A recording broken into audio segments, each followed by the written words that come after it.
حرام ہے، گر کر مر گیا، بکری تھی چھت پہ سے نیچے گر گئی تو وہ کیا ہے؟ یہ بھی ہمارے لیے حرام ہے۔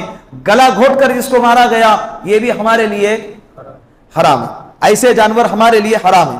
اسی طرح آگے اللہ رب العزت اسی آیت کے اندر ایک آیت ہے الیوم اکملت لکم دینکم واتممت علیکم نعمتی ورضیت لکم الاسلام دینا، یہ قرآن کریم کے اعتبار سے سب سے آخری آیت ہے، بعض مفسرین یہ فرماتے، اور یہ حجۃ الوداع کے موقع پر نازل ہوئی ہے، میدان عرفات میں نازل ہوئی ہے، حج کا موسم ہے، میدان عرفات ہے، حالت احرام میں ہے، اور یہ آیت کریمہ نازل ہوئی کہ نبی جی آج ہم نے تمہارے لیے دین کو کیا کر دیا؟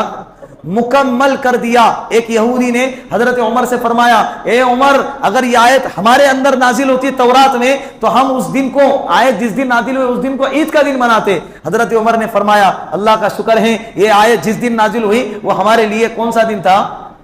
عید کا ہی دن تھا، تو ہم کو الگ سے منانے کی ضرورت نہیں ہے، ہم جب بھی عید منائے تو وہ عید کا دن اسی آیت کے دن منایا جاتا ہے۔ اسی طرح آگے اللہ رب العزت نے ایک آیت نازل فرمائی جس کے اندر وضو کا تذکرہ ہے، یا ایھا الذین آمنوا اذا قمتم الی الصلاۃ فاغسلوا وجوہکم وایدیکم الی المرافق وامسحوا برؤوسکم الی الکعبین، اے ایمان والو جب نماز کا ارادہ کرو تمہیں چاہیے کہ چہروں کو دو، ہاتھ کو دو، سر کا مسح کرو، پیر کو دو۔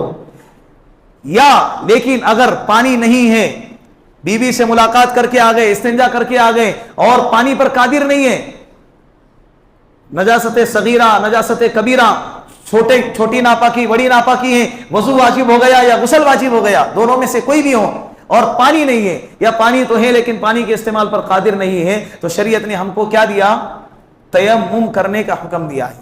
تیمم بہت بڑی نعمت ہے، ایسی جگہ پہ ہے کہ جہاں پر پانی نہیں ہے، یا پانی تو ہے لیکن تم اتنے بیمار ہو کہ اگر استعمال کریں گے تو بیمار پڑ جاؤں گے یا جان جانے کا خطرہ ہے، تو شریعت کہتی ہے ٹینشن لینے کی ضرورت نہیں ہے، تم کیا کرو مٹی پہ ہاتھ مارو، لیکن سب سے پہلے پاکی کی نیت کرو۔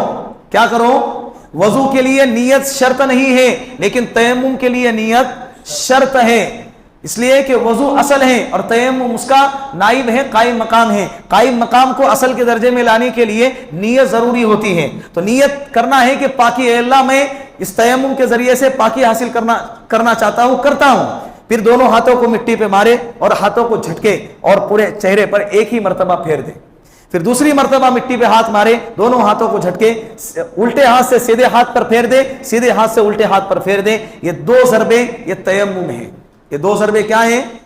تیمم ہے۔ یہ وضو کا بھی تیمم ہوگا اور یہ غسل کے لیے مٹی میں لوٹ پٹ ہونا نہیں ہے، اس کے وضو کے لیے بھی یہ کافی ہے اور غسل کرنے کے لیے بھی یہ کافی ہے۔ اللہ رب العزت عمل کی توفیق عطا فرمائے۔ وآخر الدعوانا الحمد للہ رب العالمین۔